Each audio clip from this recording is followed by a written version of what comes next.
There is a miracle shown by the living Buddha while living in the Shwedagon Pagoda after he came to Yangon. When he came to Yangon, he did not heal the sick as he had done in China. So few people knew he could heal the sick, and he never told anyone he could heal sickness. This is how the magic happened. In the overseas Chinese community in Yangon, a renowned Chinese, Mr. Qingyun Chen, a Fujianese, believed in Catholicism, and he had never contacted Buddhism or any monks. However, Chen's wife has a different belief. Because she had lived in this Buddhist country for a long time and was exposed to the general Buddhist activities in front of her eyes, she unwittingly developed faith in Buddhism. She often went to the temple, burnt incense, offered flowers, and worshipped Buddha and monks. Once, she heard that there was a Chinese living Buddha in the Shwedagon Pagoda, which roused her curiosity.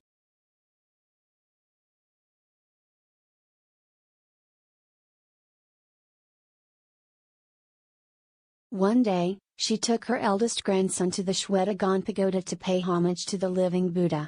After prostrating herself, she urged her grandson to prostrate to the living Buddha. While prostrating, the little grandson kept shouting, "Yeah!" It turned out that his grandson was mute. Since birth, he never spoke, and he had been 6 years old.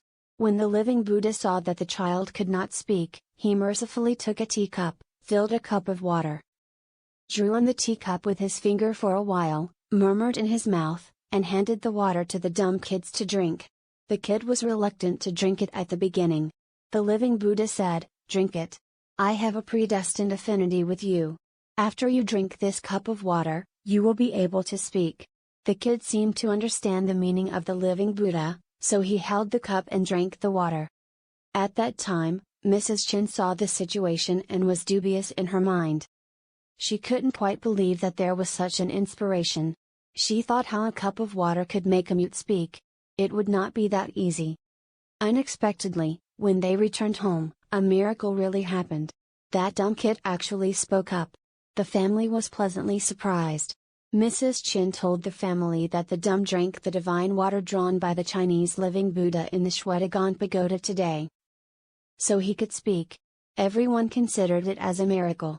Chen was overjoyed to see that his dumb grandson actually drank the talisman water drawn by the monk and could speak, so he changed his belief, believed in the three treasures, converted to the living Buddha, and became a disciple of the living Buddha. He paid homage to the living Buddha, made offerings and was attentive to him. Chen's son Jian Fuqian spoke out about this story recently. Of course, it is true. Undoubtedly, it was a great miracle that the living Buddha had treated the dumb and let him speak. It's apparent there are well-cultivated Buddhist monks who can do many inconceivable things.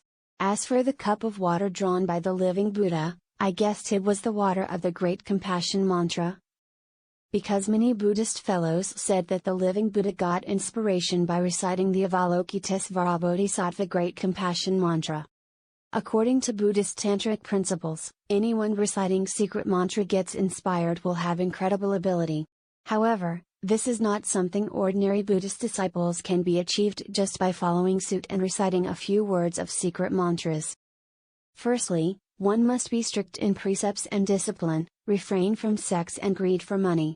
Further, one must have great compassion. In addition, one must have the vow to liberate all sentient beings.